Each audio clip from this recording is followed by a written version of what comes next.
Y así iniciamos entonces esta segunda clase dedicada a las ciudades como personajes.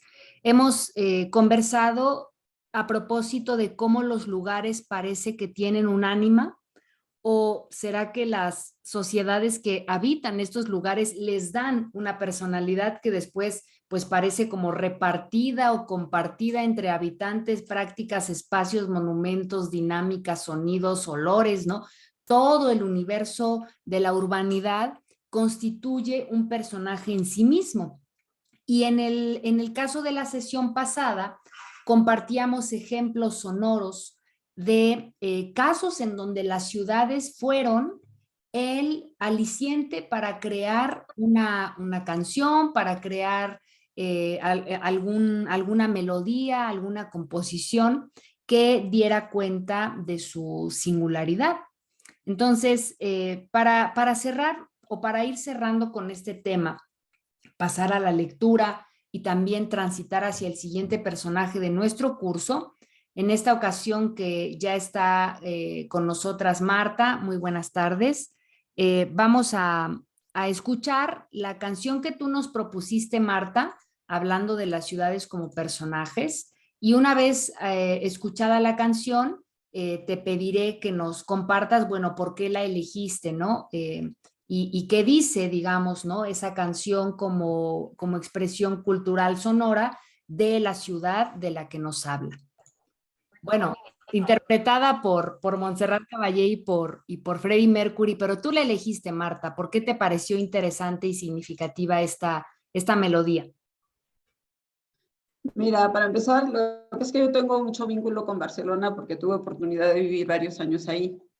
Ok, Y esta canción se promovió, la promovió sobre todo Montserrat Caballé, que era una figura icónica en la claro. ciudad, bueno, en toda Cataluña. Y la promovió para promover las Olimpiadas de Barcelona. ¿Fueron No cuándo? sé, 12, ¿no? las Decías. Olimpiadas de Barcelona fueron en el 92. Ah, ok, ok. Pero de hecho esta canción se compuso como 5 años antes. Tú sabes que pues todo lo que es la organización de unas Olimpiadas se lleva muy buen rato, ¿no? Claro. Entonces, escogieron a Freddie Mercury, no sé por qué, pero sí hicieron muy buen dúo, él y Montserrat Caballé. Claro. Habla de cómo la ciudad atrapa pues, a un personaje Ujú. y a eso se suma que conoce a alguien con quien quiere establecer una relación duradera, ¿no? Sí. Entonces es como va creciendo y pues digamos el éxtasis en lo que sería la inauguración de las Olimpiadas. Perfecto. Como dato adicional, pero Freddie Mercury la compuso, no recuerdo el nombre de su coautor, pero esta grabación obviamente le hicieron él y Montserrat Caballé, pero él ya no pudo cantarla en las Olimpiadas porque ya había fallecido. Mm, O sea, él falleció unos meses antes de la inauguración, sin embargo, sí se mantuvo como pues como el himno de las de las Olimpiadas. Olimpiadas. Sí, que además fue un año muy especial porque también fue la Feria Universal en Sevilla. O sea, fue un año muy especial para España en general, porque después de haber estado tantos años con la dictadura franquista, Claro. como que fueron renaciendo y fue como que el impulso donde ya dijeron, sí somos primer mundo, sí tenemos realmente derecho a estar en la comunidad europea, sí estamos ya en un esquema muy diferente, ¿no? O sea, así de haber vivido con la opresión militar durante no sé cuánto, bueno, 30 y tantos años, Claro. pudieron finalmente salir adelante, ¿no?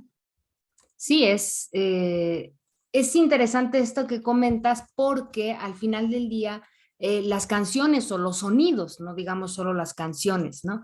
Eh, Uh-huh. nos hablan también de un cierto contexto, ¿no? Pensaba yo en un chiste que estaban haciendo ahora las pobres gentes que cumplieron años en septiembre, que les decían, bueno, que nos digan los de septiembre si quieren que les cantemos el himno, si les ponemos la alerta sísmica o si les ponemos las mañanitas, ¿no?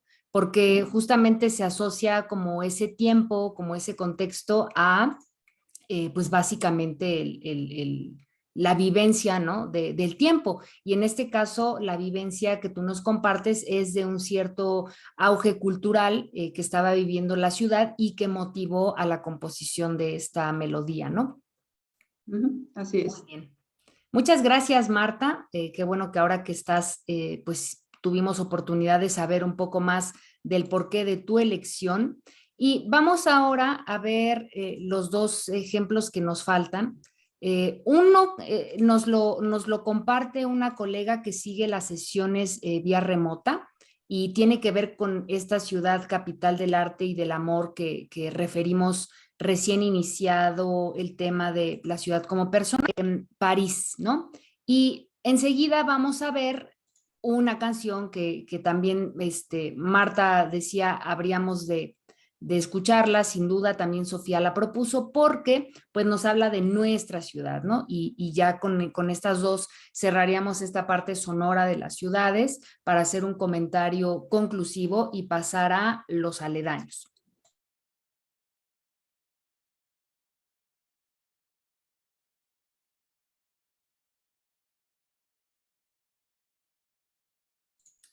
Y ya para concluir entonces con nuestras pues impresiones en torno a la ciudad como personaje desde lo sonoro, no sé si alguien quisiera pues justo agregar algo, señalar alguna cuestión en particular,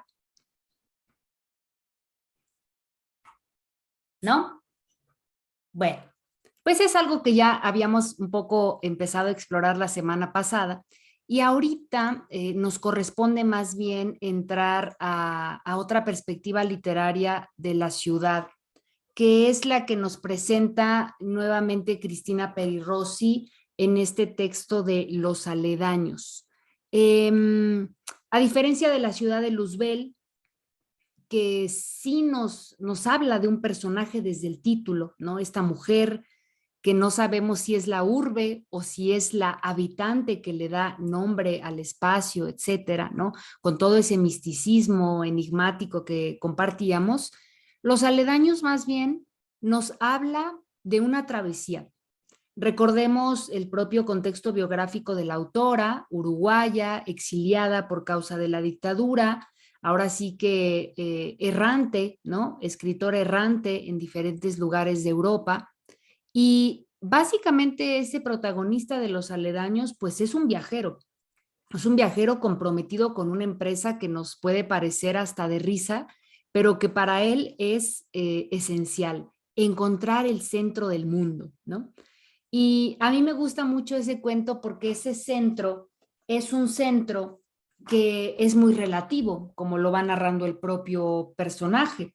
Sin embargo, hay una parte en la página 89 en donde las características que este personaje le da al centro del mundo eh, corresponden a los adjetivos que hoy día podría tener cualquier ciudad o cualquier megalópolis urbana, ¿no? O sea, cualquier espacio de desarrollo urbanístico puede alinearse con estas ideas, porque dice Peri Rossi, el centro del mundo era ruidoso, una enorme caldera que bullía sin descanso, sin pausa, hervía, consumía una cantidad incalculable de combustible, agotaba las reservas, se multiplicaba, gastaba y producía sin cesar. El centro del mundo era ruidoso y superpoblado, un escaparate eternamente iluminado, donde el tiempo no existía. Otra vez el tiempo, ¿no? Detenido, etcétera. El tiempo era sucedido por otras rodajas de tiempo, sin fisuras, como si se tratara de una continuidad plana. El centro del mundo era una caldera hirviente bajo los andenes, un magma informe que corría a lo largo de los subterráneos, una máquina devoradora, como las máquinas tragamonedas en los salones de luces fluorescentes, que consumía y a la vez lanzaba hacia afuera, expulsaba cosas, fabricaba seres y objetos.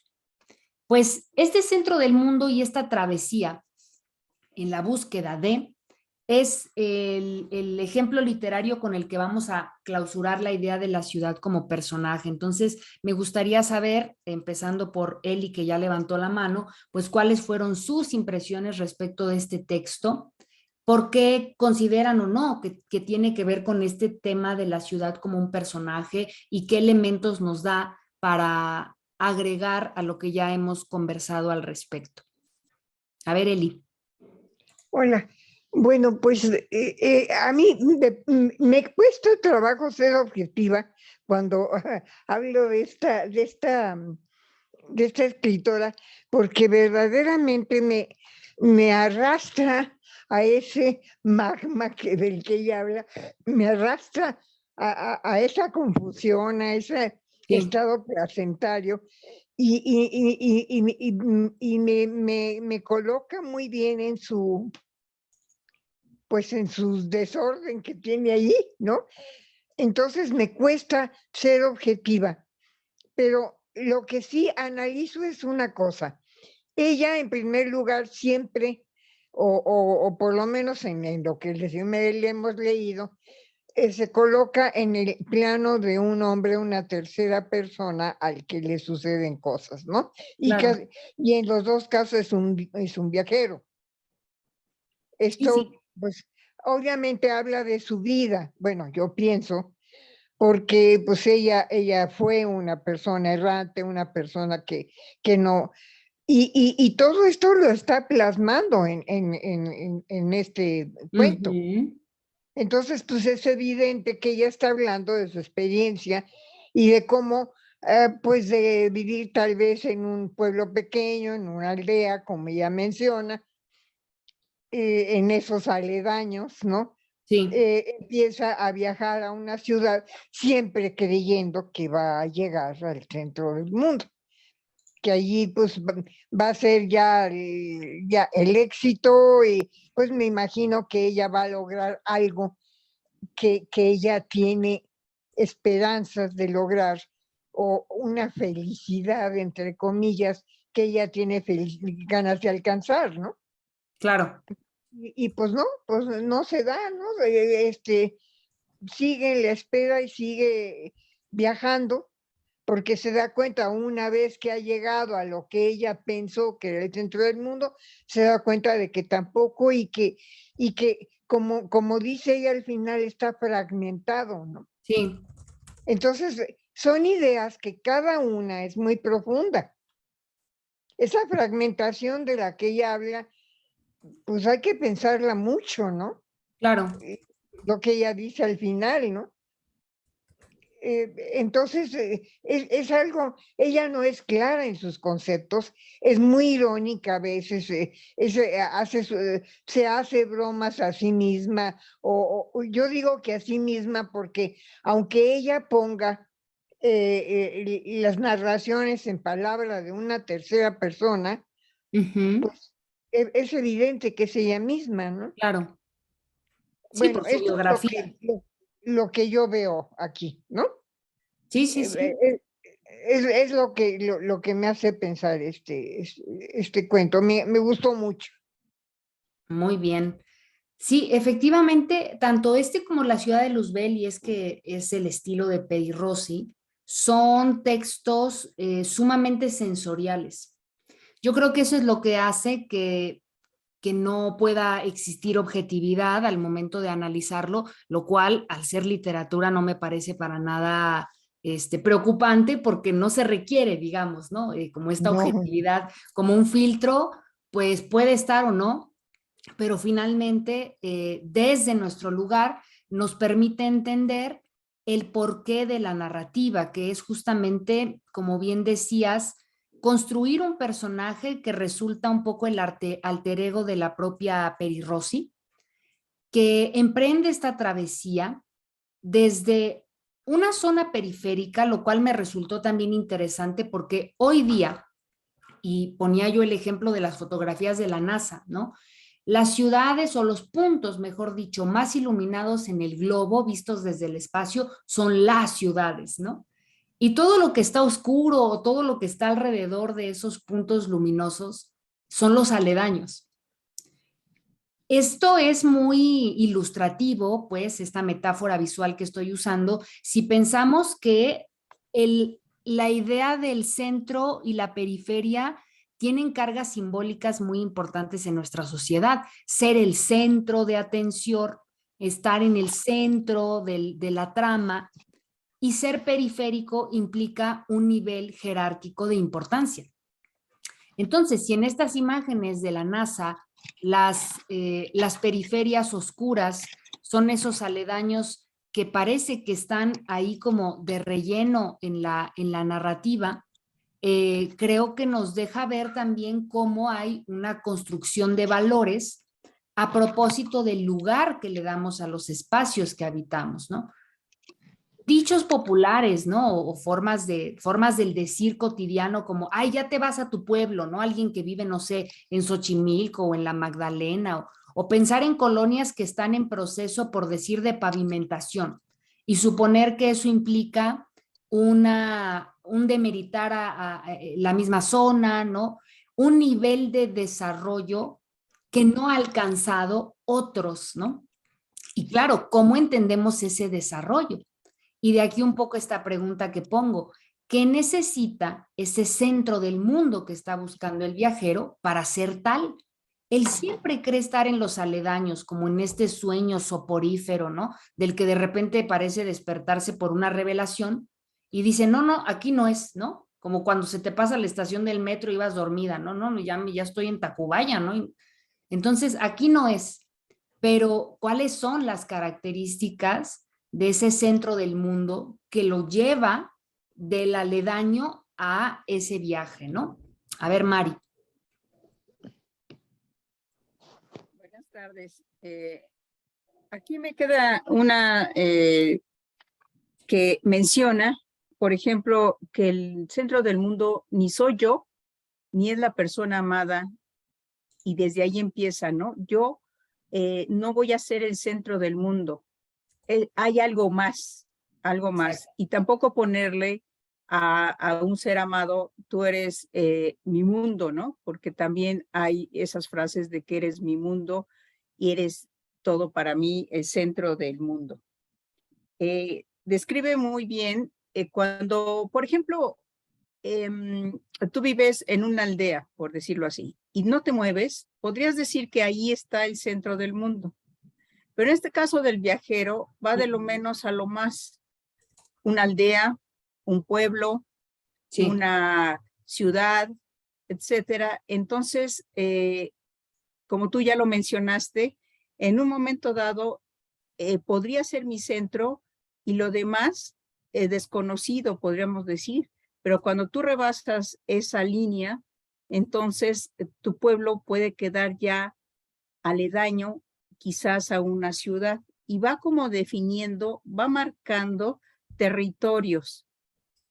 Es efectivamente muy, no sabe si está en la realidad o está como soñando, porque a veces sí menciona como si fuera un sueño, pero bueno, Sí. describe muchísimo, o sea, por ejemplo, muchas palabras que son como sufrir, padecer,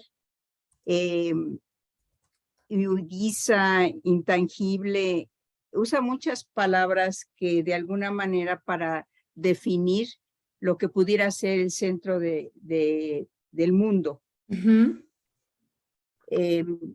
Pues la verdad sí está un poquito compleja, pero yo pienso, al principio yo dije, bueno, es algo medio, este personaje medio esotérico, porque habla de algunas cosas así que no se comprenden bien, pero yo pienso que sí está delimitando algunos territorios.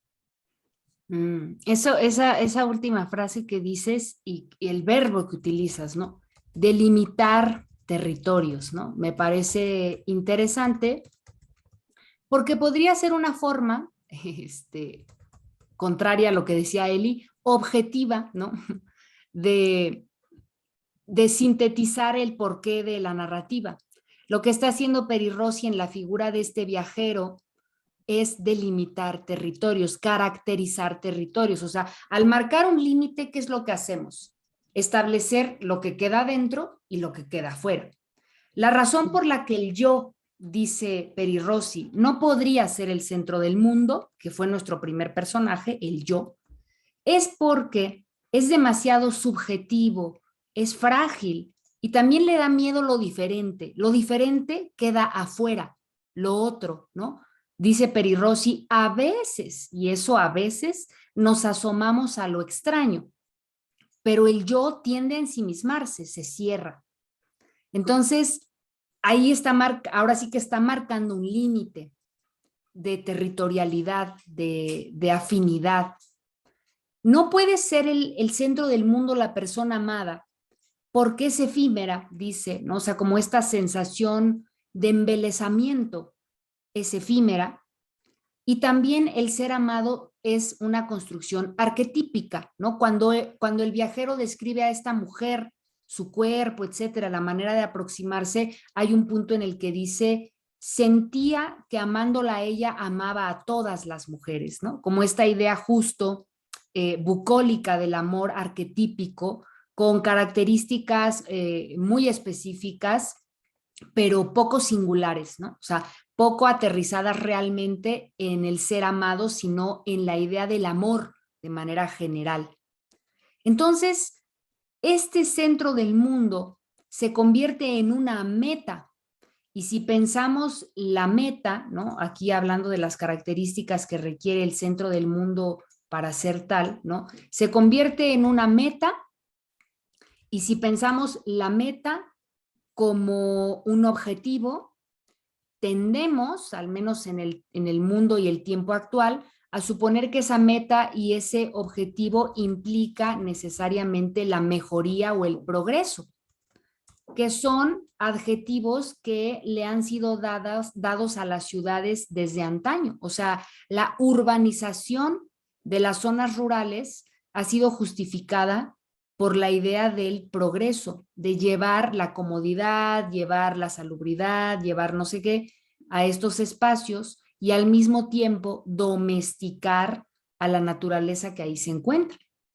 Construir caminos, hacer rutas, que finalmente son aquellas que va siguiendo el viajero, ¿no? Este viajero, y ya para darte la palabra, Marta, conforme se despierta de esta ensoñación y se da cuenta que sigue en un aledaño, o sea, que se volvió a equivocar, ¿no?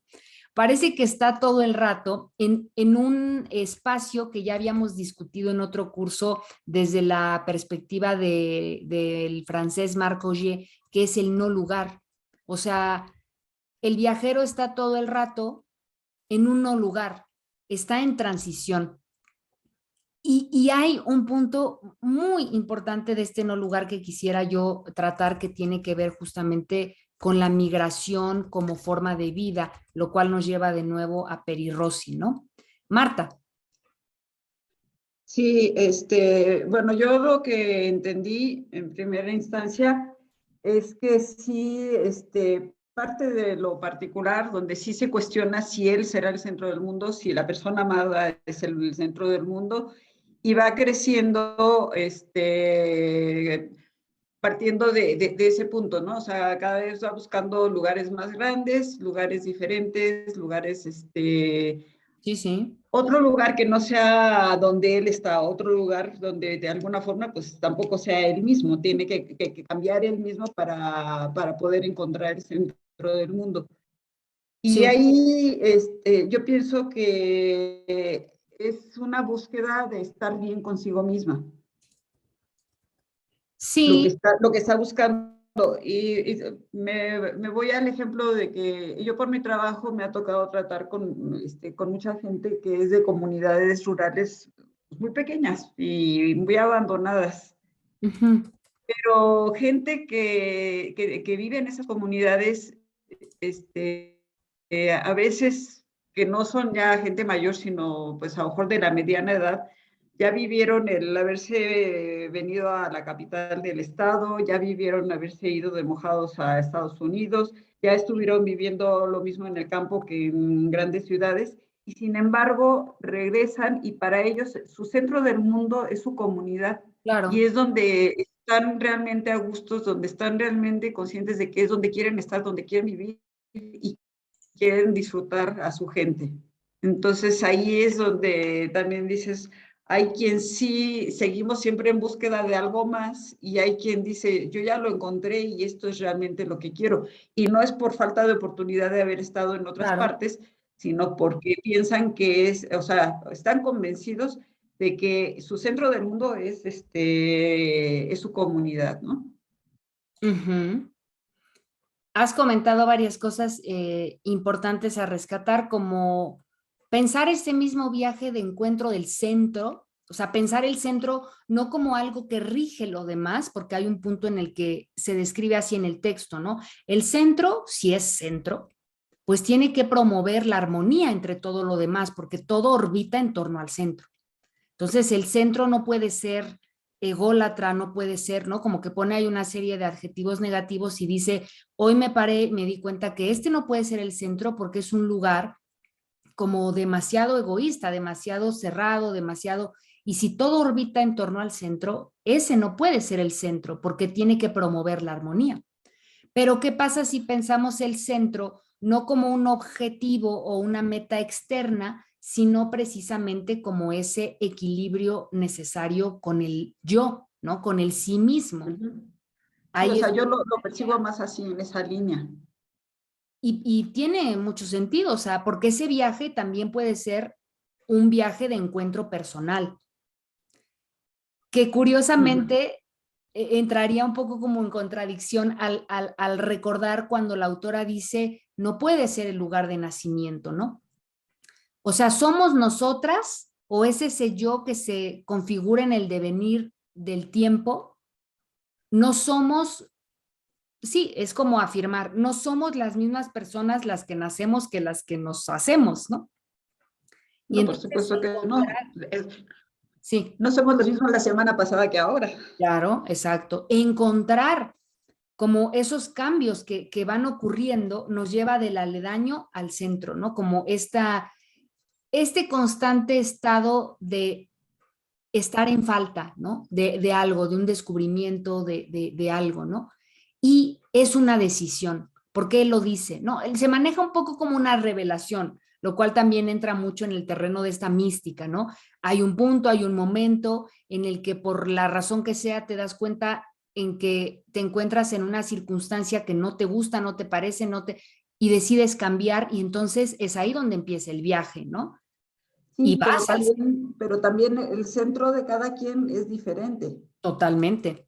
Y puede ser pasajero, ¿no? Sí, o sea, es temporal. La mayor parte de las veces es temporal, porque para el mismo personaje del cuento, empezó siendo el mismo, luego la pareja o la persona a la que ama, y luego lo va extendiendo a otras partes, pero siempre llega con la certeza de que ese es el centro del mundo, y después tiene un desencanto. Claro, porque dicen, pues no era, Ujú. sí, totalmente, ¿no? Entonces, es como este equilibrio entre desencanto, emoción por esa revelación que dice, llegó en el momento en el que tenía que llegar y no antes, ¿no? Eso también Ujú. es muy significativo. Muy bien. A ver, Sofía, por favor. A mí me pareció un cuento excelente y la tarea de alguna manera es, se debe de buscar el centro del mundo, pero no hay coordenadas, no hay ni Claro. siquiera, para mí, ni siquiera limita, sino es fugaz, es evanescente, es intangible, es inamovible, no hay manera de acceder a él. Eh, pero copié una pequeña cita, dice, el viajero sabía que el centro del mundo no viajaba con él. Ujú. Sí existía, estaba afuera, le era ajeno. Es algo que hay que conquistar. Eso lo dice en La voz del viajero. Peri Rossi.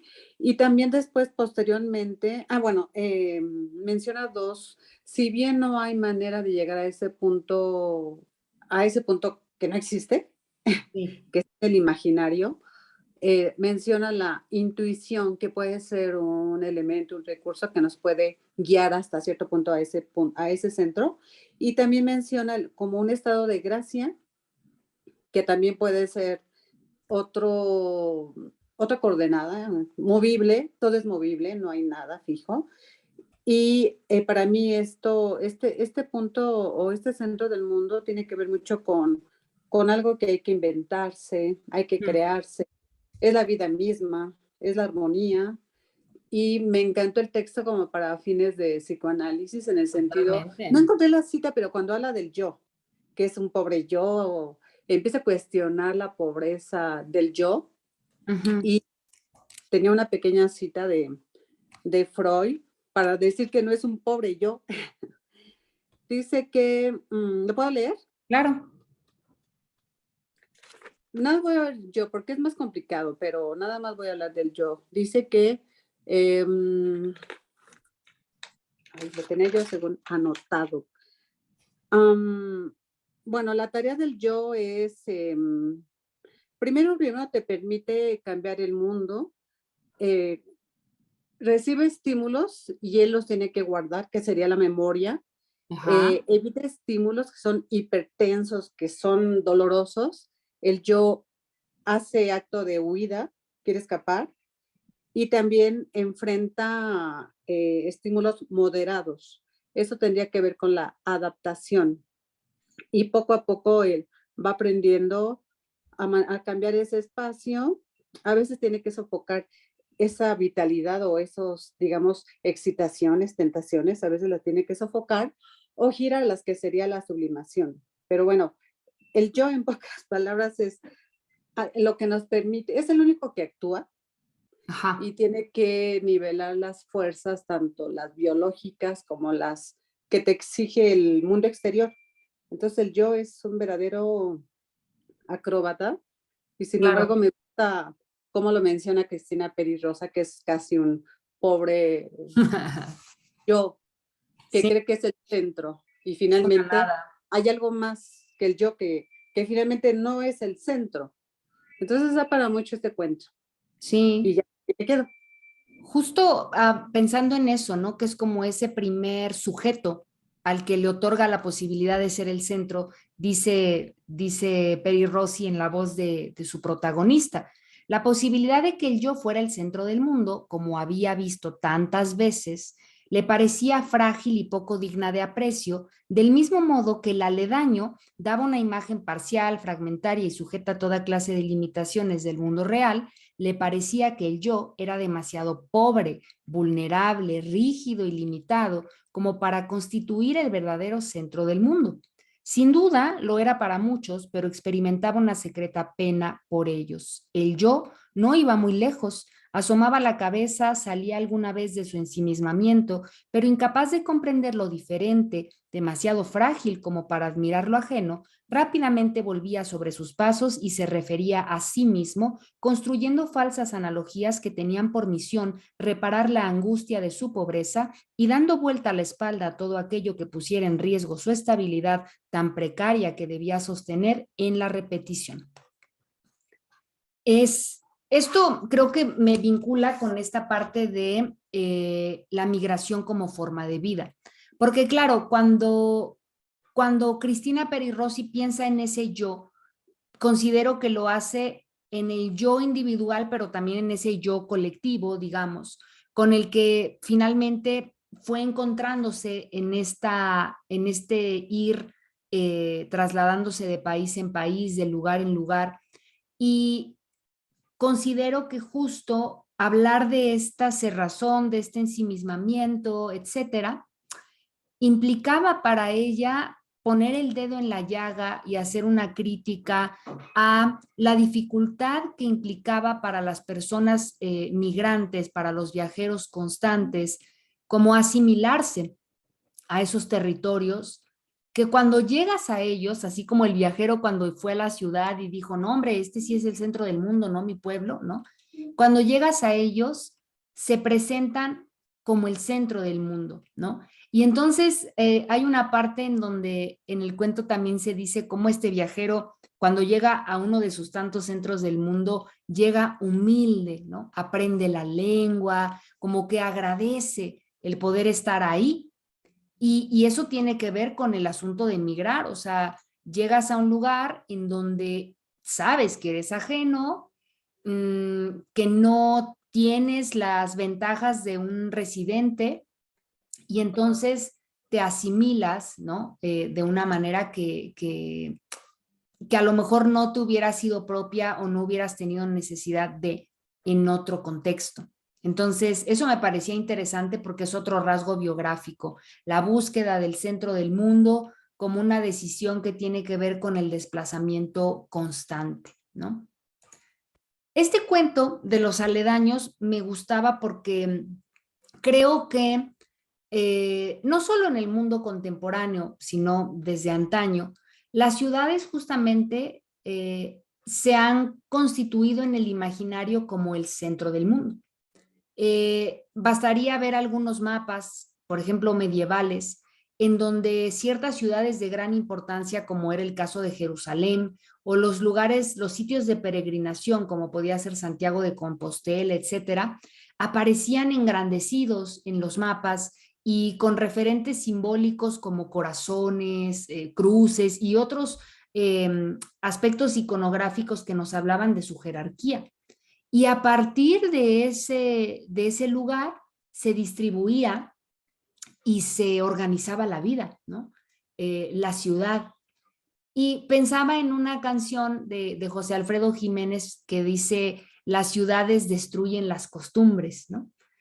Cómo justamente esta lógica organizativa que tiene la urbe contemporánea como una especie de molde, ¿no? Por eso leía yo esta cita muy al principio, una caldera hirviente con una sobreproducción, con una velocidad, ¿no? Que nos la imaginamos como una gran fábrica que replica, ¿no? Replica. Y entonces, claro, en esa réplica homogeneiza y destruye, pues, esos elementos característicos de ciertos contextos más locales, ¿no? Como, pues, el que es de Pénjamo o no sé qué, ¿no? O sea, como estos hábitos y, no, tú llegas a la ciudad y te comportas como ese viajero humilde, sumiso.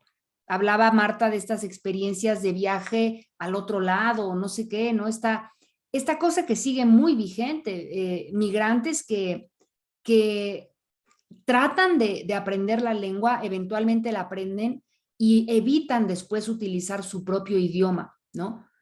Cambian, ¿no? Las comunidades, por ejemplo, con cierto vínculo a comunidades indígenas, migran a las ciudades y muchas veces abandonan su forma tradicional de vestir porque buscan homologarse con tal de no ser vistos como lo diferente, lo raro, lo otro, lo exótico, ¿no?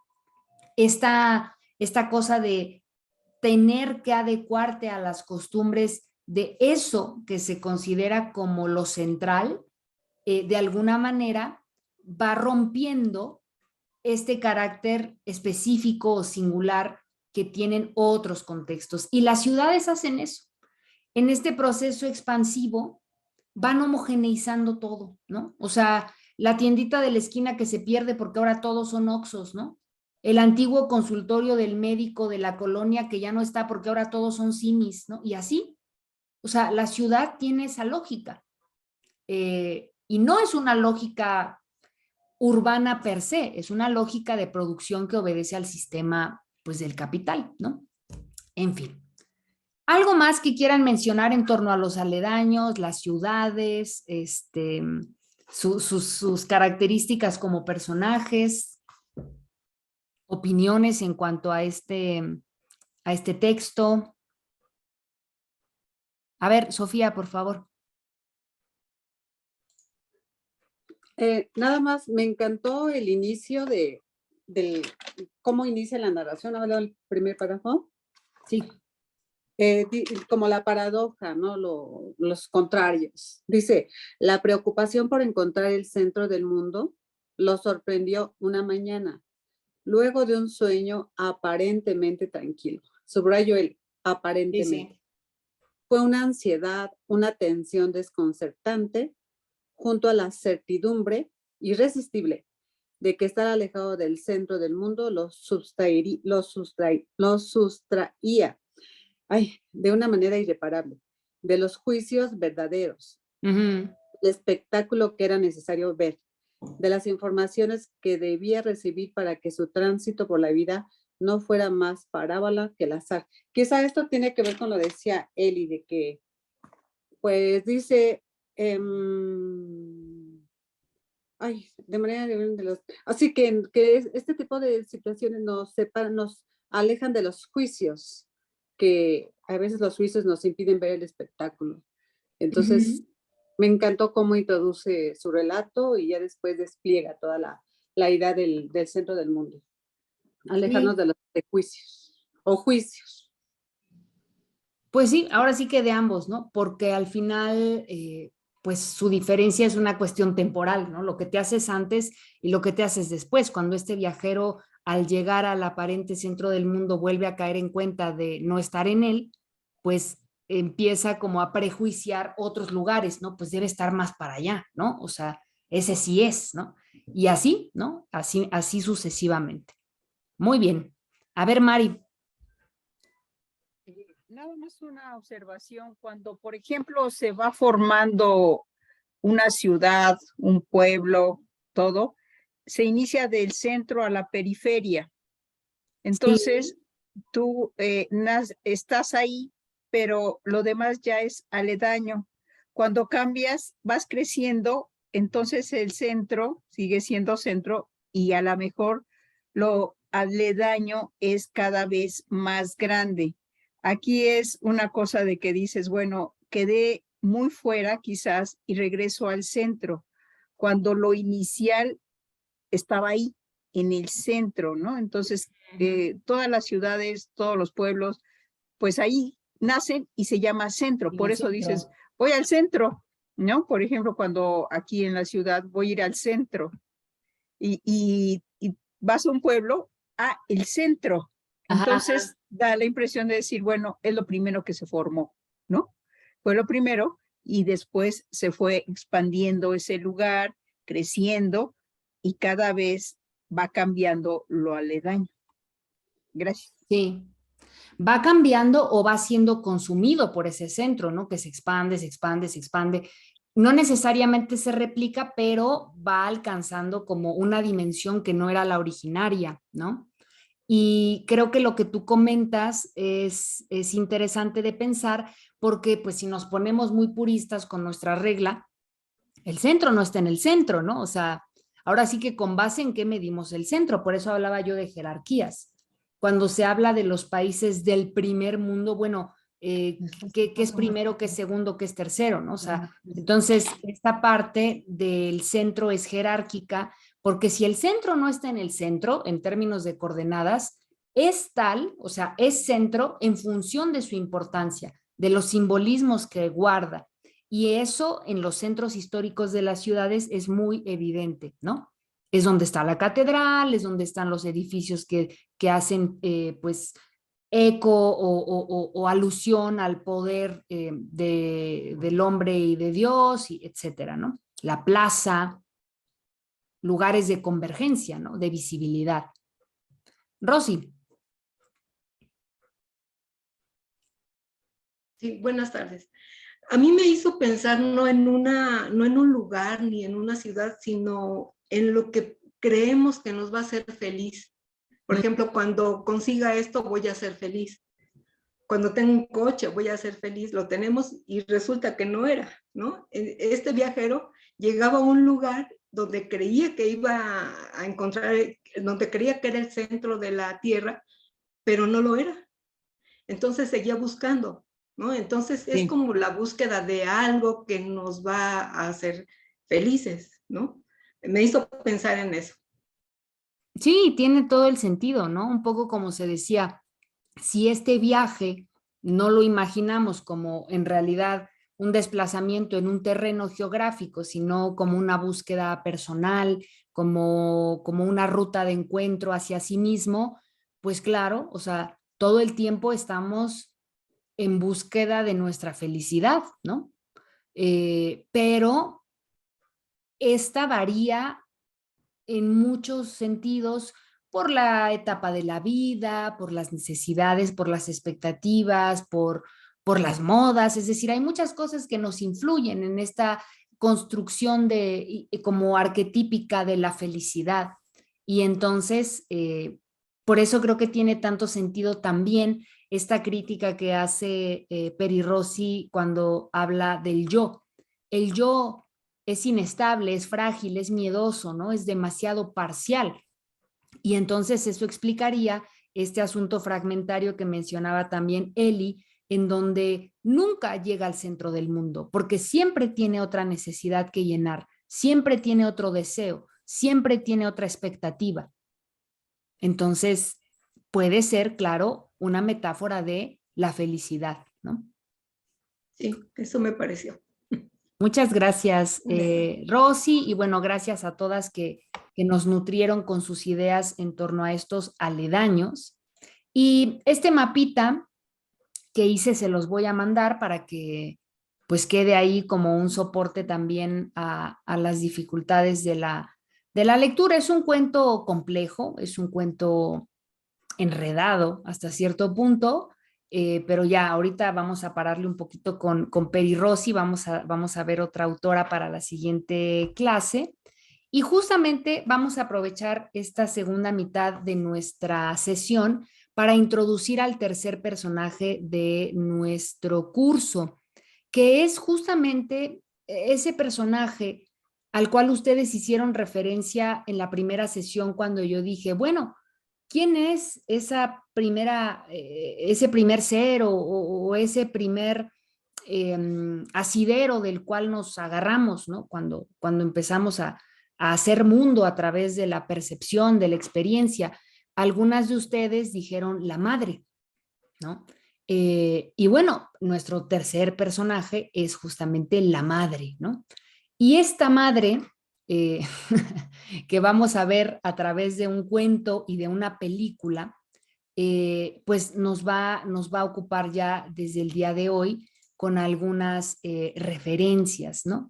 Pero antes de pasar a ello, quisiera que pues hiciéramos como una lluvia de ideas, ¿no? Vamos a hacer una lluvia de ideas en la honestidad, aunque aquí está mi madre, ¿no? Pero a mí me vale madre. Entonces, vamos a hacer una lluvia de ideas en la honestidad porque es como esta dinámica que hizo Mónica Mayer, pues hace mucho tiempo. Cuando Mónica Mayer, recordarán, es esta artista mexicana feminista, la que inicia con el tendedero, ¿no? Que sigue como muy vigente y tal, ¿no?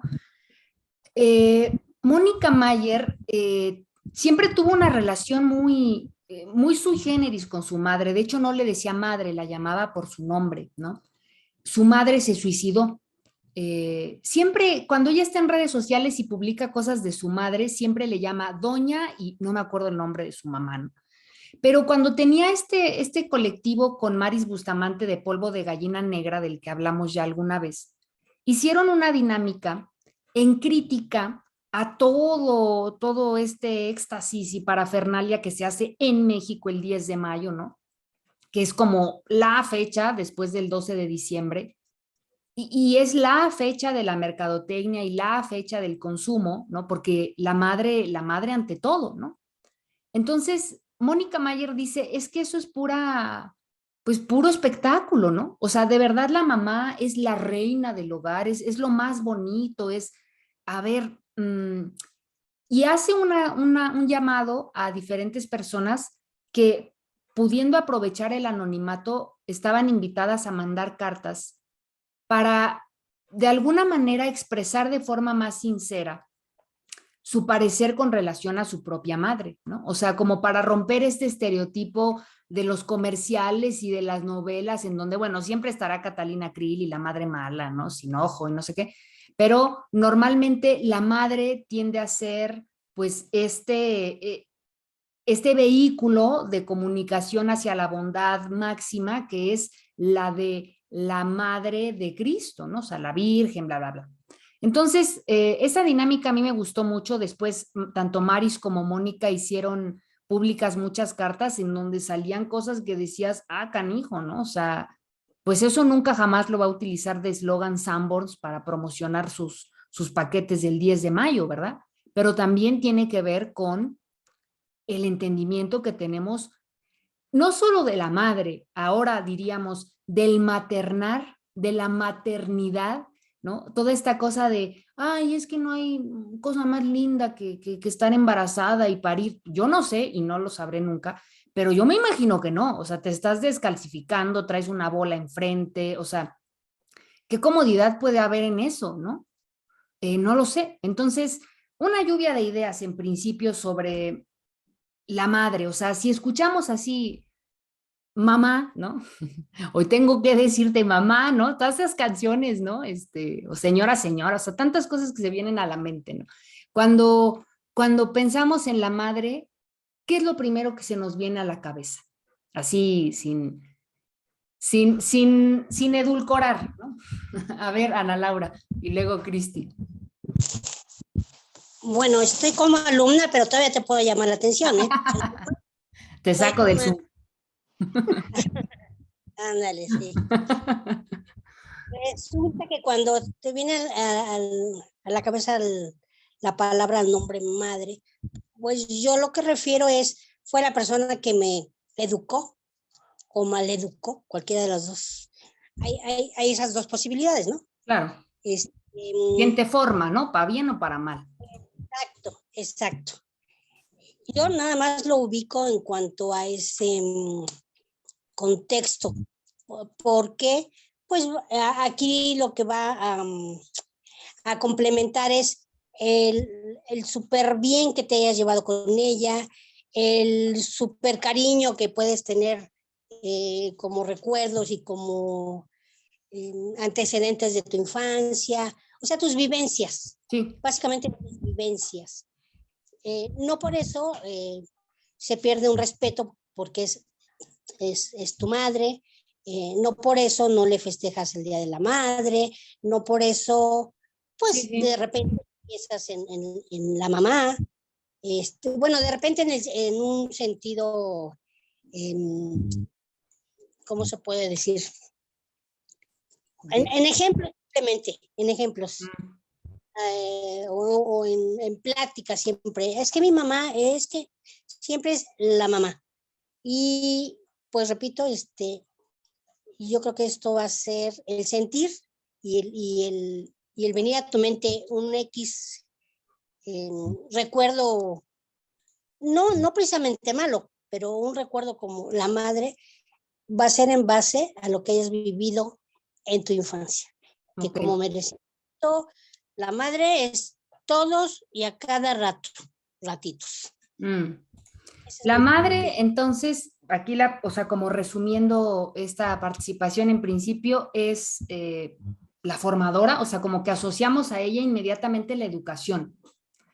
Ese es un punto, ¿no? Porque, pues, si estamos hablando de que la concepción de los hijos no depende solo de las mujeres, asociar la educación o la formación de los mismos solo a una persona, pues nos habla también de la cultura en la que estamos, ¿no? Y el peso que le damos como a ciertas figuras dentro del contexto familiar.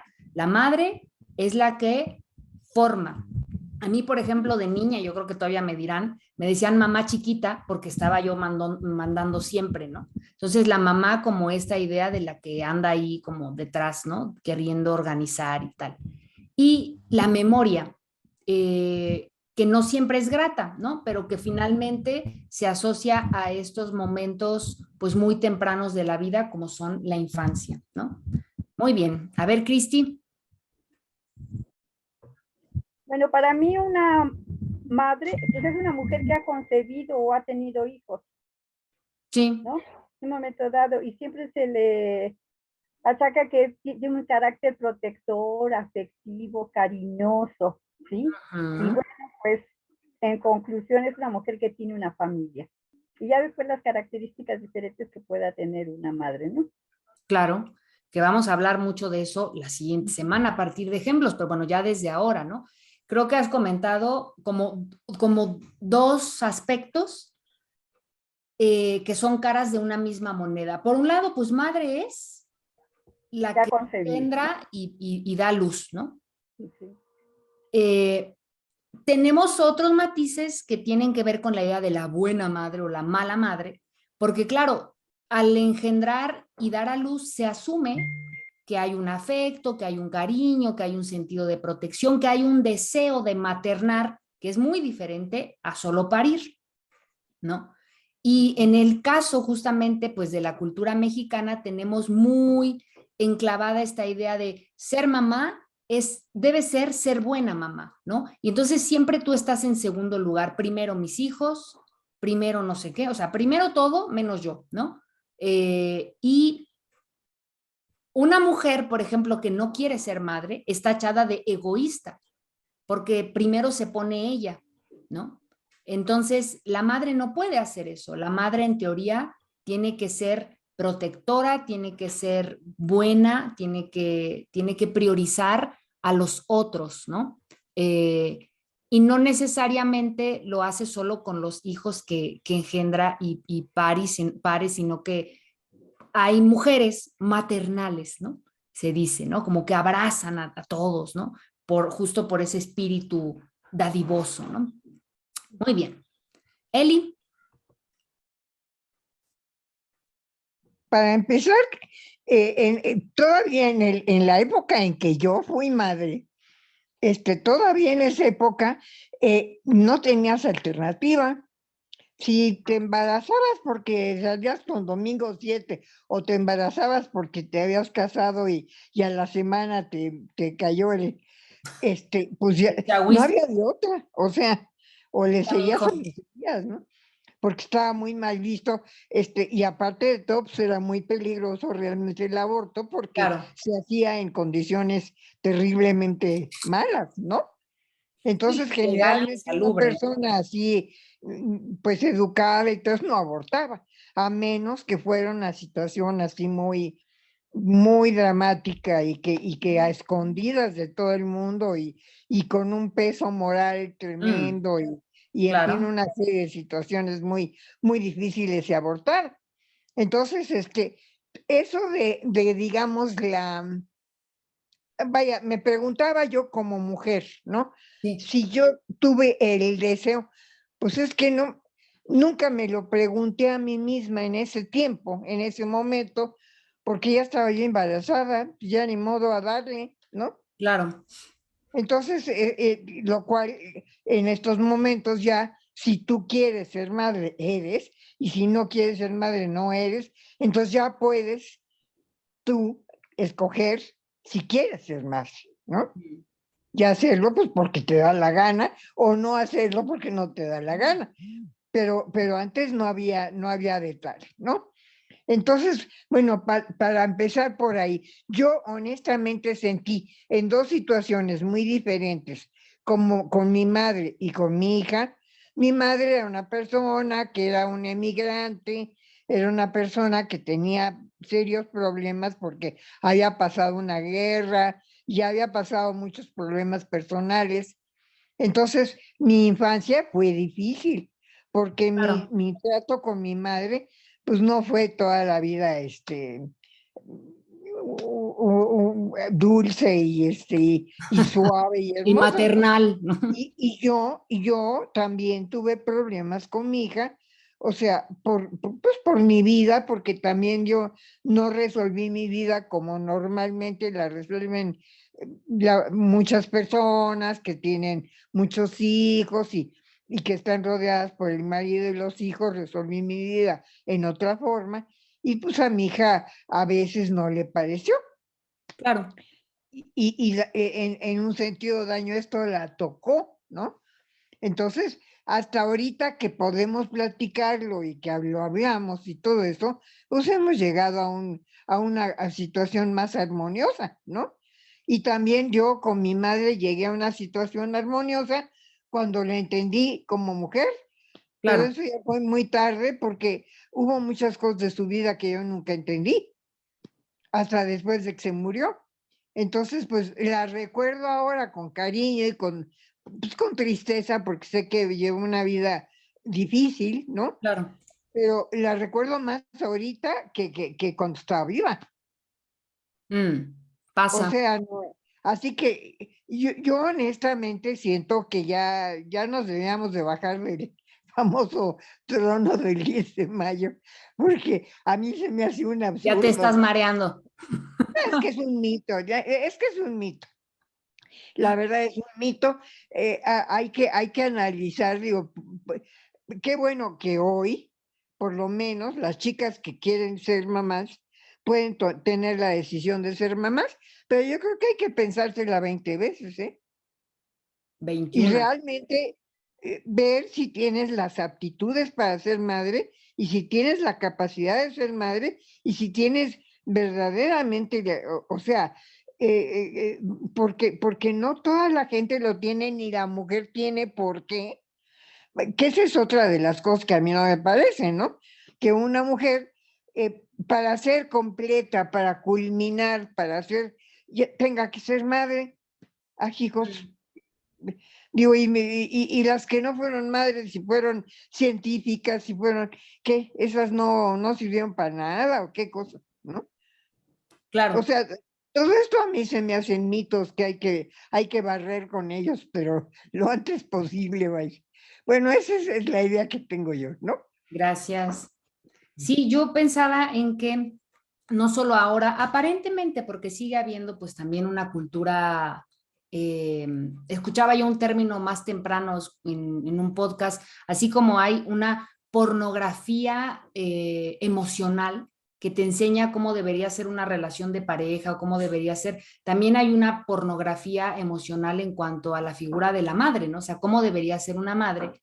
Y bueno, lo vamos a ver con los ejemplos que les voy a proponer y los casos que quiero presentar, todo el peso social que en efecto implica decidir no ser madre, pero también decidir ser una madre que tal vez va a romper un poco los esquemas de la tradición.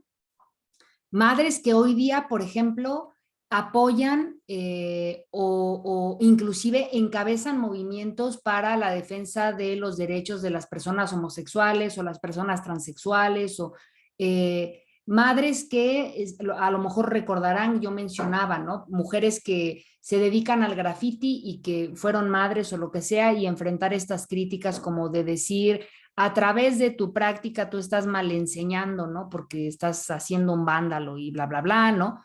Híjole, es que no hay una receta, no hay una receta para nada, pues, ¿no? Pero en sí, de la maternidad hay un montón de mitos que se asume que se tienen que seguir pie juntillas y quien no lo sigue también recibe un juicio muy duro por parte de la sociedad, ¿no? Madres solteras que cada vez, ahora les llaman jefas de familia, ¿no? Pienso en estas tonterías de mamá lucha y estas caricaturas baratas, ¿no?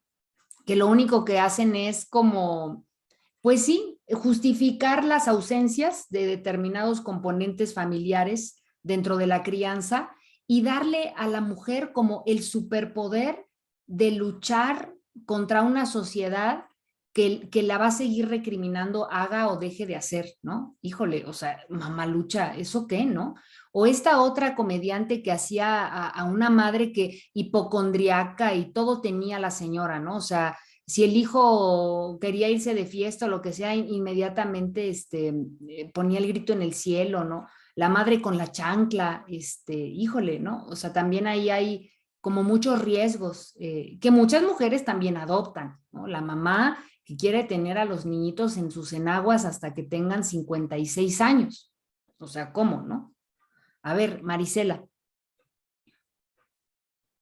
Bueno, primero, una madre es la que no necesariamente es la que se embaraza, porque también madre puede ser, y lo acabas de decir, la que adopta y se hace cargo de un pequeño. Entonces, decir, tienes que embarazarte para ser madre, pues no necesariamente porque puedes adoptar.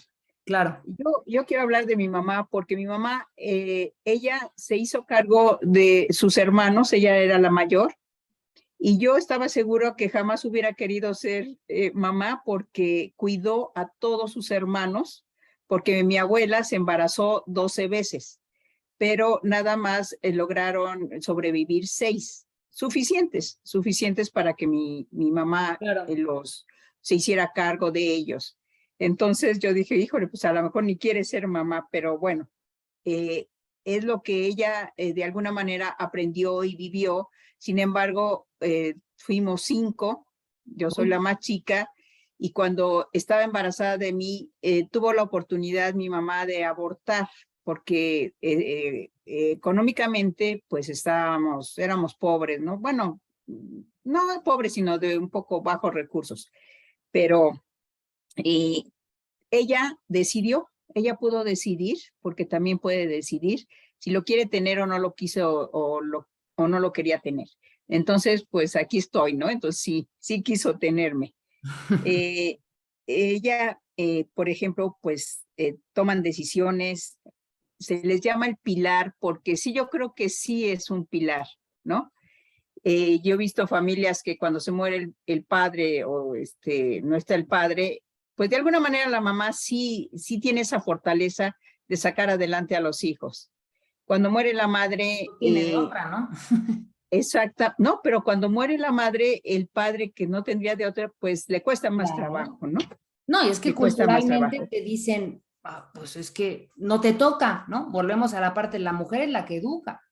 Exactamente. Y también es la primera que te alimenta, es la primera que te da el alimento, ¿no? Entonces, pues yo creo que así veo a una madre que va cambiando. De acuerdo a cómo van creciendo los hijos, también la madre va cambiando. Claro. Porque los castigos, las correcciones y todo, pues ya no son las mismas que va a ser cuando eras bebé o cuando eras niño o cuando eras adolescente. Entonces, a veces las correcciones pues no son agradables porque mi mamá era muy pegalona, pero esa era su forma de corregir. Y era también porque ella venía de un papá que le gustaba jugar mucho béisbol. Entonces mi canija mamá tenía un tino bastante bueno porque nos echábamos a correr y lo primero que alcanzaba la mano, ¡pum!, te lo aventaba y siempre le atinaba. Entonces era muy buena en ese aspecto, muy buena. Y era pegalona, ¿no? Pero bueno, no era pegalona en el aspecto de ser injusta, porque siempre considero que hacíamos algo como que decir no los merecíamos, ¿no? Porque pues era su forma de corregir, porque eso era lo que también había aprendido. Claro. Entonces era, ahora pues para nada tocar a un chamaco que haga sus berrinches y todo, porque pues de acuerdo a sus derechos. Ya anda demandando el hijo. Ya anda demandando el chamaco maleducado. Entonces, bueno, pues eso es lo que yo podría comentar. Gracias. A ti. Claro, va cambiando, o sea, lo acaban de decir varias, ¿no? Y ahora Marisela lo reafirma, pues madre no se nace, se hace, ¿no? Y también lo aprendes, replicas cosas, otras las cambias. Y básicamente este paso del tiempo para con los hijos, las hijas, también va generando en algún punto de una cierta adultez o madurez o momentos de crisis, en un acompañamiento que ya te pone, digamos, como en un lugar de paridad, como decía Eli. Ahora podemos platicarlo, ¿no? O sea, ya no es esta madre o que protege o que en jerarquía establece que ella determina, hace, etcétera, sino que ya las decisiones y demás se toman de otra forma, ¿no? En fin. Ángel. Hola, pues en lo personal, a mí me tocó trabajar muchos años en un hospital obstétrico y de esa forma pude apreciar diferentes facetas o caras de esta cuestión de ser madre, ¿no? Sí. Y de todas las edades, porque había una clínica también de madres adolescentes con un programa especial para ellas porque pues llegaban, muchas eran niñas, ¿no? Claro. Que llegaban embarazadas por diferentes circunstancias. Y entonces pues me tocó ver desde las que querían ser madres, que querían tener un hijo, que lo disfrutaban, las que no querían ser madres, pero fueron obligadas por el esposo, por la familia, Ujú. las que no querían ser madres y eran criticadas por la sociedad y por todo empezando Claro. por la familia, por los esposos y todo el ambiente, ¿no? Sociocultural. Me tocó ver también, obviamente, estas madres muy jóvenes, violadas, los que llegaban al hospital sin saber que estaban embarazadas, ¿no? Definitivamente. Y, y hasta suena chusco, las chicas que llegaban al hospital con un dolor abdominal, que la mamá, pues casi siempre era la mamá la que iba acompañando a la chica, que casi siempre eran adolescentes o unas chicas de 12 años, que con dolor abdominal y resulta que en la revisión pues ya nace, nace el bebé y ese era el dolor abdominal, ¿no? Ah, Y caray. nadie estaba enterado, ni siquiera la mamá que en ese momento llevó a la chica al hospital, ¿no? Ujú. Y que obviamente les caía como un balde de agua fría, ¿no? O sea, me tocó vivir todas estas experiencias y también el drama de cuando una madre fallece y deja Claro. uno o otra más, porque llegó a ver a algunas que hasta tenían gemelos y la madre moría en el parto, ¿no? Por cualquier circunstancia. Sí. Entonces, al paso del tiempo yo lo veía y decía, no, no, no, es que la verdad la mujer debería de tener la capacidad o debe de tener la capacidad de elegir por sí, por sí misma, pero consciente, ser madre, ¿no? Pero eso también sus asegúnes, porque también me tocó ver madres, o sea, mujeres que decían, yo me quiero embarazar, pero lo hacían por conveniencia. O sea, porque así obtenían una relación de pareja, querían retener a un marido, entre comillas, porque lo peor del caso es que eran mujeres, algunas, o sea, digo lo peor del caso porque te dabas cuenta que era una relación no adecuada, porque había problemas entre ellos. O Claro. sea, no eran buenas relaciones de pareja, ¿no?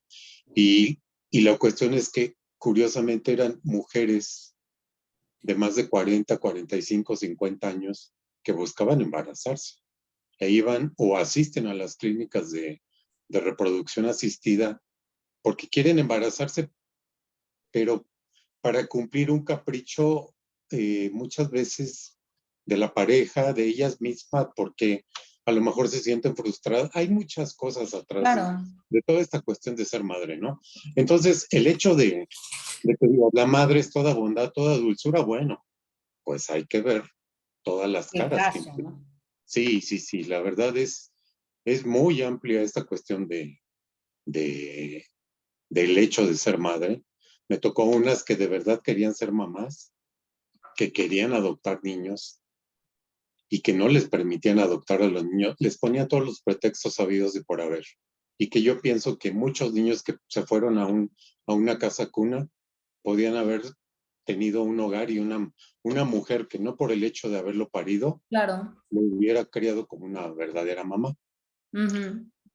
En fin, te digo, me tocó ver tantas cosas que yo decía, esto de mujer casos de la vida real se queda corto con lo que me tocó ver en el hospital, Pues sí. definitivamente. Y en la cuestión personal, con lo de mi madre, pues yo lo definiría nada más, la recuerdo a ella como una cuestión de formación y apoyo. De formación porque a fin de cuentas te van educando en valores Claro. morales, ¿no? Y la educación, bueno, el apoyo básicamente porque yo creo que si no me hubiera apoyado ella en la cuestión de estudiar, eh, de seguir estudiando y sobre todo hacer la carrera de medicina, probablemente no fuera lo que soy ahora, ¿no? Mm. Los demás, la demás familia, mi padre incluido, no querían que yo estudiara medicina. Ok. Y entonces ella fue la única que no me cuestionó nunca. Me dijo, tú lo que quieras estudiar, yo te apoyo. Y creo que eso decidió pues mi futuro, Claro. definitivamente, ¿no? Y entonces yo la veo como, pues obviamente como una persona, independientemente de que sea mi madre, una persona que me dio apoyo y me educó. Y Mm. eso se lo agradezco infinitamente, ¿no? Hasta el momento. Muy bien. Sí, como hacían el sinónimo o la metáfora del pilar, ¿no? O sea, muy Sí, bien. definitivamente. Gracias. A ti. Pues yo quiero hablar de las madres ausentes. Mm, ¿Quién dijo, Marisela, que a su mamá le había tocado educar a sus para los hermanos? hermanos, claro. Entonces, creo que es algo que se da mucho en nuestra sociedad, que por distintos motivos, cuando son muchos hermanos, las hermanas mayores, porque además tienen que ser las mujeres por Claro, antonomasia, ni las siquiera el que se hermano. hagan, las que se hagan cargo de los hermanos pequeños. También hay ocasiones en que las mamás ceden la responsabilidad a sus hermanos o hermanas. A mí me tocó mi mamá porque trabajaba y tenía otro tipo de situaciones personales. A mí me crió una tía. Ok. De hecho, yo decía, pues, ¿por qué no es mi mamá ella en lugar de mi mamá? O sea, que siempre quise a mi mamá, pero pues los primeros años estoy consciente de que prefería a mi tía a mi mamá, porque era la que estaba pendiente de mí, la que me enseñaba, la que me contaba cuentos, que veía que hiciera la tarea, pues, Claro. todo lo que esperas que se haga por un niño pequeño, ¿no? Y luego están también las que ceden su responsabilidad a nanas o sirvientas, que Actualmente, ¿no? Está en tristemente. boga. Sí, pero lo que más en boga está y que sí es preocupante, los hijos de la pantalla.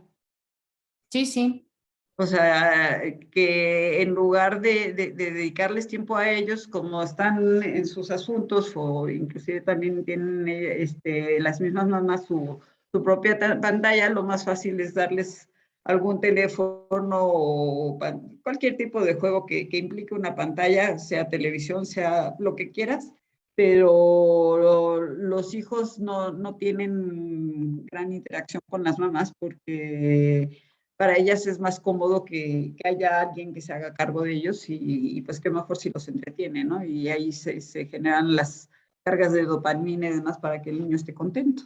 claro. Sí, o sea, esa es la nueva estrategia, ya no es el chupón, ¿no? Es el teléfono celular o lo que sea, ¿no? Sí, Sí, y están definitivamente. las madres ausentes. Por ejemplo, una de mis hijas me platicaba, tiene un compañero de trabajo, él es gay, pero su hermana se desapareció de su casa después de que tuvo 2 hijos. Muy. O sea, dijo, para mí es demasiado el paquete, ahí los dejo. Y él fue el que asumió la responsabilidad de criarlos. Ya ahorita son universitarios, o sea, son chavos universitarios. Su pareja afortunadamente aceptó que los acogiera y pues él fue el que, digamos, ha fungido como padre, madre y pues todo lo que implica la formación de unos niños, ¿no? Claro, toda la crianza. Toda la crianza. Sí, pues estamos ante, o sea, cuando hablamos de la madre, entonces estamos ante un fenómeno, digamos, cultural de gran alcance que tiene que ver con esta educación, con los roles de género, con el contexto sociocultural, no solamente con quedar embarazado o con, ¿no? Sino cómo eso se significa en el marco de una sociedad, ¿no? Y cómo a partir de esos significados sociales, pues, se van estructurando narrativas que nos generan estereotipos o arquetipos de la mamá, ¿no? Que es la que vemos en el comercial de Crema Lala, ahí, ¿no? Domando a los niños, acariciando al perro al mismo tiempo que le pone mantequilla al pan y etcétera, ¿no? O me acuerdo mucho de una publicidad que creo que presentaba Rosy en algún momento, o Marta, pero Marta Frías, de un medicamento X, ¿no? Porque si a ti mamá te daba gripa, pues órale, ¿no? Métete esa pastilla porque tú no tienes tiempo para descansar, ¿no? La mami multitask no tiene tiempo para hacer otra cosa que ser mamá, ¿no? Es un oficio, es un proyecto de vida, pero claro, ¿qué atributos se le han dado a ese proyecto y a esa manera de ser en el marco de la sociedad? Es algo de lo que vamos a seguir hablando a continuación y también la siguiente clase. ¿Con base en qué elementos vamos a dialogar la siguiente sesión. En principio, y este es un cuento que me encontré por recomendación tuya, Marta, de Lucia Berlin. Vamos a escuchar, les voy a mandar, ¿no? Este es un cuento que lee una persona. Les voy a mandar el cuento Mamá, de Lucia Berlin, y van a ver, esto sí tienen la plataforma, si no, no pasa nada, ¿no? Pero son estas dos tareas. Buscar en Netflix la película La hija oscura, que también es un libro, ¿no? De la italiana Elena Ferrante, que me platicaba con Ángel de esta autora, un poco anónima, ¿no? Este personaje autoral, ¿no? Que ha mantenido en anonimato su verdadera identidad, y que se hizo esta adaptación de su libro, La hija oscura, a un filme que dirigió de hecho una mujer que a mí me encanta como actriz, que es Maggie Gyllenhaal. Lo encuentran en Netflix, La hija oscura. Si pueden ver la película, fantástico. Y les voy a mandar el texto narrado Mamá, de Lucia Berlin. Si no tienen Netflix, no se preocupen, solamente escuchan Mamá, de Lucia Berlin, ¿no? Y para seguir con este diálogo que se ha inaugurado con las diferentes ideas a propósito de la madre, pues les presento aquí algunos ejemplos que nos van a funcionar también como un contexto, ¿no? Y que voy a ligar con los diferentes aspectos que ustedes ya señalaban. Ser madre como una meta socialmente impuesta, sea porque te eduquen en un contexto en el que como mujer no te realizas si no eres madre. Como mujer eres egoísta si no das vida, o sea, si no das un pedazo de tu vida a otra vida, independientemente del resultado que eso pueda tener, ¿no? Mujeres que no querían y que al final terminaron enamoradísimas de sus hijos y no se conciben como, ok, esa es otra cosa, pero socialmente el deber ser de la mujer como madre es uno de estos mitos, ¿no? Y cómo ese deber ser ha afectado a diferentes mujeres de carne y hueso, de a pie, pero también a diferentes creadoras que a través de su obra expresan un poco esa sensación de dolor o de estar en falta por no poder cumplir con ello. Simplemente pensemos que antaño era ley, todavía en la Edad Media y más adelante, pero pensemos también en las cortes, ¿no? En la época de los imperios absolutistas europeos. Una mujer podía ser repudiada y se le podía solicitar el divorcio por dos cosas. Si no era virgen, o sea, todo tiene que ver con la sexualidad y este control, y si no podía ser madre. Es un oprobio, ¿no? Decir no puedo quedar embarazada, o la pena de las mujeres que por diferentes circunstancias biológicas tienen abortos consecutivos, ¿no? Socialmente eso pues es un látigo. Y las mujeres que atraviesan por eso, entre ellas, por ejemplo, Alice Raón, que por causa de un accidente, esta artista emigrada a México, casada en principio con Wolfgang Palem, también artista emigrado, ambos un poco de la corriente surrealista. Ella, fíjense, acabamos de salir del tema de la ciudad, pinta este lienzo que pertenece a la colección del Museo de Arte Moderno, Ciudad Interior, que lo habíamos visto, me parece, en alguna otra clase, ¿no? De mujeres artistas, en donde uno de los temas justo, pues, de la producción de las mujeres pintoras es la maternidad como esta meta. Y este contorno, este límite de la ciudad interior, semeja un poco al órgano de la matriz, ¿no? O sea, como esto que contiene, que da vida, el color terracota como un símil a la tierra, que es también una metáfora de la mujer en tanto fertilidad, ¿no? Dadora de vida. Y esta ciudad, que bueno, no es esta tierra del campo, no es este lugar como más agrario, sino esta ciudad, como lo hemos hablado, en sus complejidades, como un contexto en el que se traman contradicciones. Por eso esta dicotomía de el sol y la luna, ¿no? La oscuridad y los detalles de luz que nos permiten vislumbrar los aspectos de esta urbe interna, ¿no? Los edificios, las calles, la escalinata, Pero Alice Raón, para entender mejor la pintura, tuvo que ser operada y perdió la matriz, no podía dar a luz.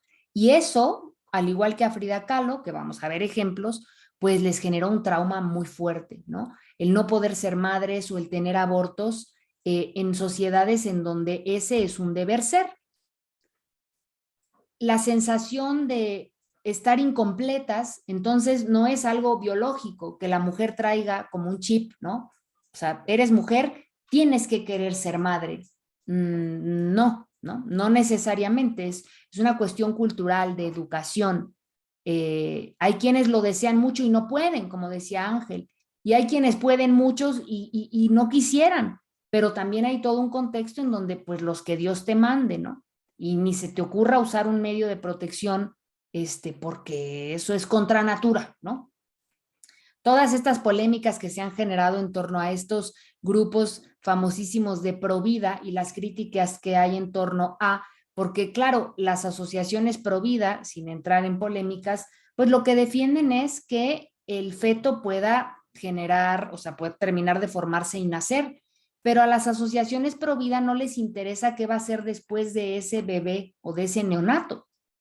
O sea, ¿en qué condiciones van a ser? Yo me acuerdo mucho, y quienes habrán visto esta película me darán la razón, del desenlace de Cafarnaúm, esta película en donde el actor principal, de hecho, es un emigrante sirio, que al final de la trama demanda a sus padres porque le dieron la vida. O sea, él ha tenido una vida tan difícil como migrante. Su hermana muere porque la casan muy joven y muere en un parto. O sea, la vida que tiene, él dice, es que yo no la hubiera querido. Yo quiero que mis padres paguen porque ¿por qué me trajeron al mundo, no? Entonces, las verdaderas luchas por el derecho a la vida y la dignidad en cuanto a vivir no están solamente en que pues se llegue al punto del alumbramiento, sino garantizar lo que viene después. No obstante, este punto vital de dejé de tener una panza y tengo un bebé y voy a amamantarlo, es como el clímax de la maternidad. Y aquí Frida Kahlo nos lo transmite, digamos, en esta idea de la cama volando, en donde también curiosamente tenemos esta ciudad detrás, ¿no?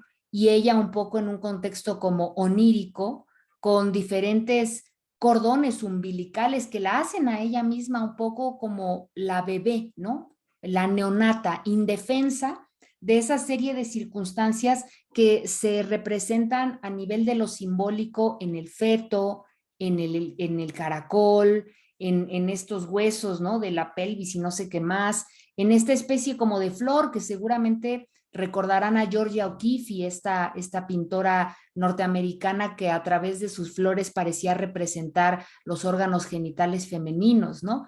Este aparato, ¿no? Como de la medicina moderna, este maniquí. La pérdida, en efecto, conlleva un duelo, pero esos duelos pueden ser más o menos llevaderos, más o menos traumáticos en función del contexto cultural en donde se está. Y respecto de la pérdida en este contexto, ¿no? De tú querer tener un hijo y no poder, en este mundo del trono de lo materno, pues es muy difícil.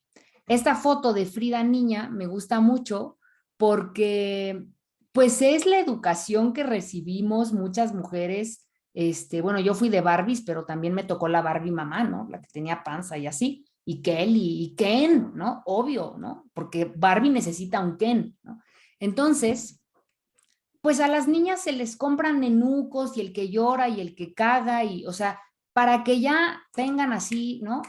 Apenas edad de procrear, ya estás con todo, ¿no? Porque ya tuviste al nenuco que chilla, al que habla, el que no trae cabeza, o sea, ya tienes como toda la expertise para enfrentarte a cualquier contratiempo que implica la maternidad. Ahora mi alegría y N cantidad de marcas, bueno, pues un jueguito, ¿no? Pero es la estufa, es el jueguito de té, son los maquillajes, los taconcitos, ¿no? El tutú. La niña es eso, ¿no? O sea, desde la crianza. hay un perfil. Y ni la más feminista que ni tan feminista se salva porque los modelos de educación pues son los que son.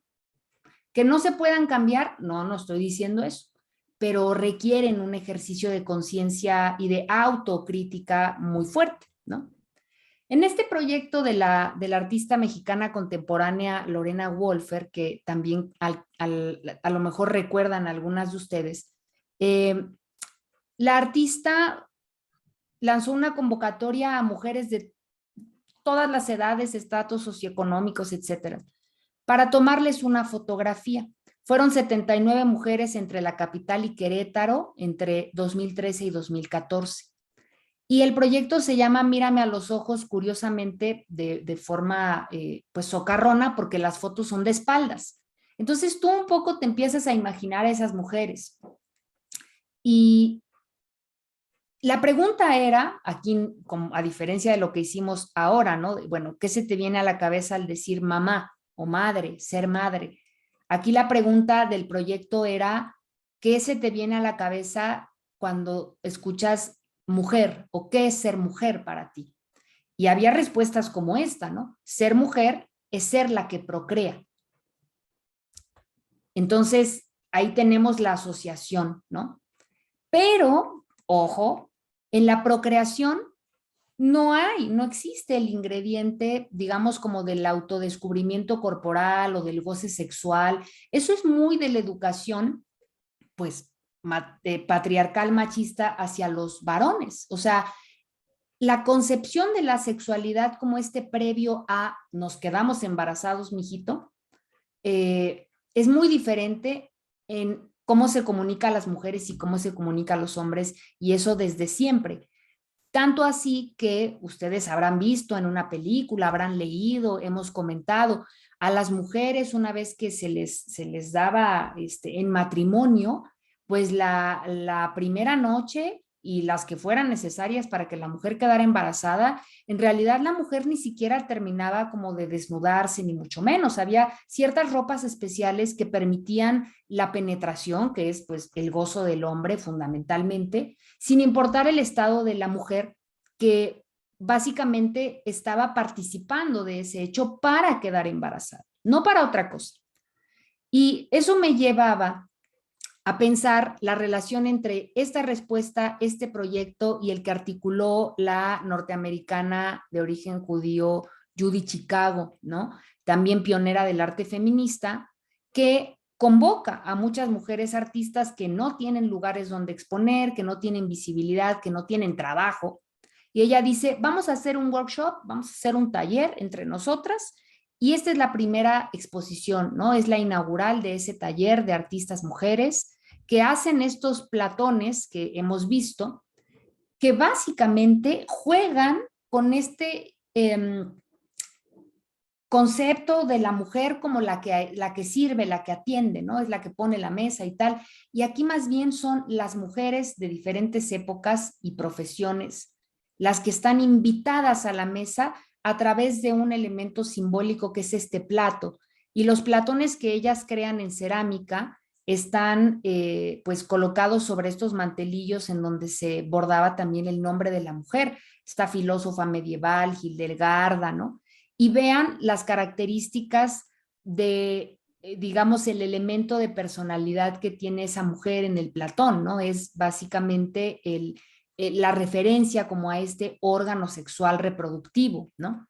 Entonces, el ser madre no siempre, más bien nunca y también a la fecha, pues no necesariamente está ligado a la sexualidad entendida como un ejercicio pleno de la vida de la mujer.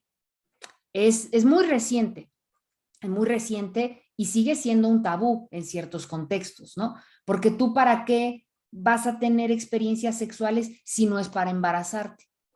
Pues ¿para qué? ¿No? Te hago una lista, ¿no? O sea, como que ¿por qué no tendría que haber otras razones, ¿no? Y en el caso de los varones no es así, ¿no? Pues experiencias sexuales puedes tener un montón porque en realidad, en tu caso particular, el embarazo no es ni un problema ni nada, ¿no? Aquí el mantelito de Safo. El proyecto de madres de Mónica Mayer y Maris Bustamante, ¿no? Estas mujeres de polvo de gallina negra, que además de la convocatoria que comentaba yo al inicio, hicieron este performance que llegó hasta televisarse, en donde ambas, de hecho estando embarazadas, parecía que se habían puesto de acuerdo, hacían la broma ellas mismas que sus parejas habían estado muy cooperativas y muy científicamente certeras porque pues se embarazaron a la par, ¿no? Como para que ese proyecto te amarrara. Iban a los sets y hacían performance, poniéndole en este caso a los hombres asistentes panzas ¿no? y explicándoles, claro, en broma y de forma irónica, pues todo lo que el cuerpo de la mujer pasa cuando está embarazada, pues que si te cambia el humor, que si tienes antojos, que si vomitas, que si cosas que pueden pasarte o no. Pero a la fecha sigue habiendo hasta pues esta cosa de quedé embarazada y ni modo, ¿no? Y a la hora de parir seguramente no va a ser la felicidad, ¿no? O sea, no me van a estar pasando una pluma en la piel, ¿no?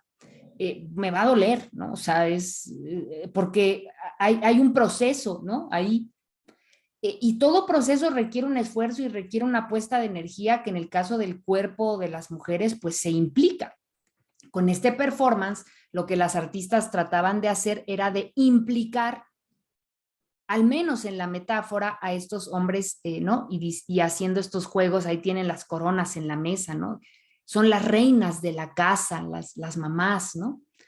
Y tan reinas de la casa que básicamente los regalos y los objetos que tienen descuento el 10 de mayo, pues son las licuadoras y las lavadoras y las secadoras, porque eso es lo que nos han enseñado desde niñas, que es lo que se le regala a una mujer, ¿no? El nenuco, el set de té, ¿no? Tu cocinita.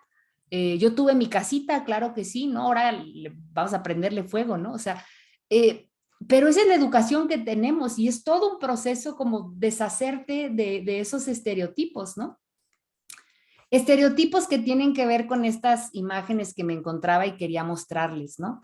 Porque además si no los asumes o si te muestras diferente ante esta idea de la maternidad, pues empieza el llamado ciclo de la culpa materna, ¿no? La mala madre, ¿no? La sociedad le dice a las mamás que deberían poder con todo, ¿no? Como mamalucha. Mamá intenta hacerlo todo y se siente abrumada y ansiosa por obviedad, ¿no? Porque además, pues las mujeres que maternan no solo a los hijos, sino al marido, pues tienen un niñote y niñitos o niñitas, ¿no?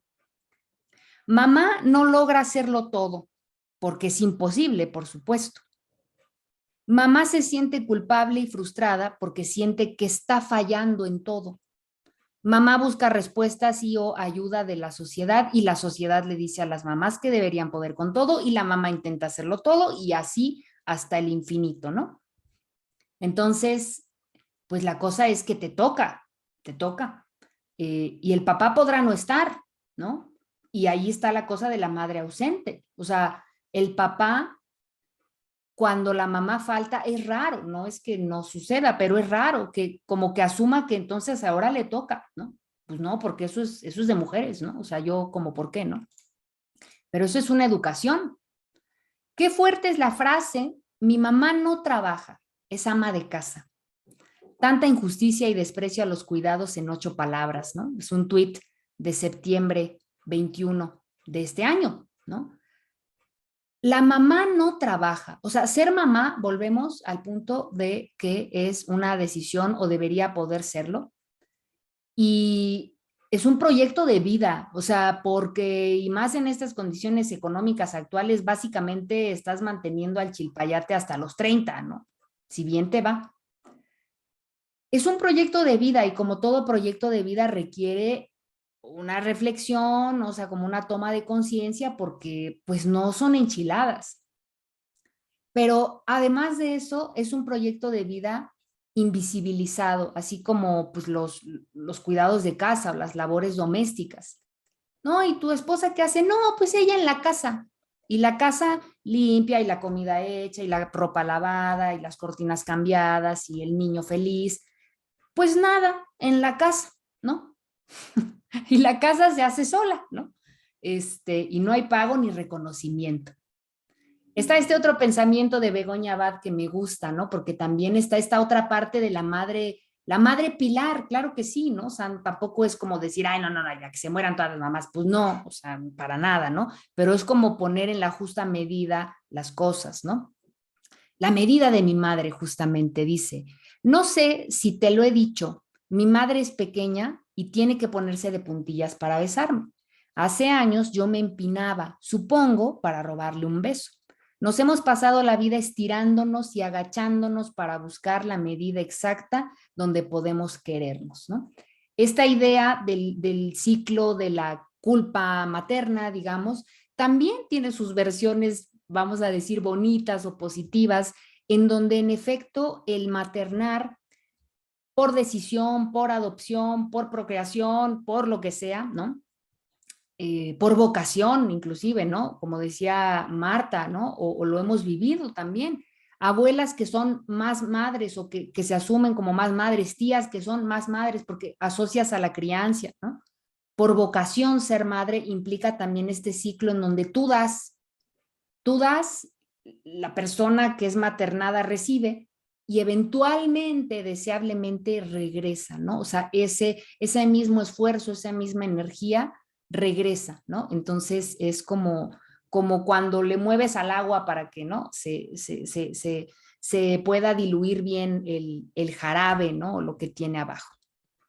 Bueno, ya estoy ahí spoileando el siguiente personaje, pero vamos ahora a concluir con esta introducción en torno a la madre, recordando entonces que para la siguiente sesión hay 2 tareas. La primera de ellas es escuchar y, claro, tomar notas, etcétera, de lo que les parezca interesante. Mamá de Lucia Berlin, yo les voy a mandar ahorita el enlace, y buscar en Netflix, si pueden leer también el libro o ya lo han leído, ¿no? También es válido, La hija oscura de Elena Ferrante. Elena Ferrante es la escritora, en Netflix la directora que adaptó el libro es Maggie Gyllenhaal.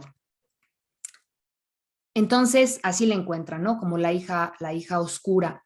Van a encontrar en ambos textos, en ambos pues, productos culturales, en ambas ficciones, una perspectiva de la madre pues muy diferente, ¿no? No iba yo a elegir mujer casos de la vida real, aunque sean más verdaderos que los que presentaba doña Silvia Pinal, ¿no? Pero teníamos que ver este tipo de ejemplos, ¿no? Entonces, esas son las tareas que quedan asignadas para la siguiente sesión. Y vamos a tener de la siguiente sesión en 8, es decir, el lunes 17 de octubre, un invitado que es un amigo mío de hace muchos años, colega de humanidades, es actor, que va a venir a platicarnos de la ficción y de los personajes, ¿no? Él como actor de teatro, de cine, de televisión, pues como el personaje encarnado, ¿no? Pero me decía él que le interesaba que para la sesión del 17, como para tener un contexto, yo les planteara la siguiente pregunta, que se las voy a mandar al chat, y lo haré de una vez para que vayan ustedes tomando nota, ¿no? Como un promedio, pues no tienen que traer aquí una estadística, ni mucho menos, ¿no?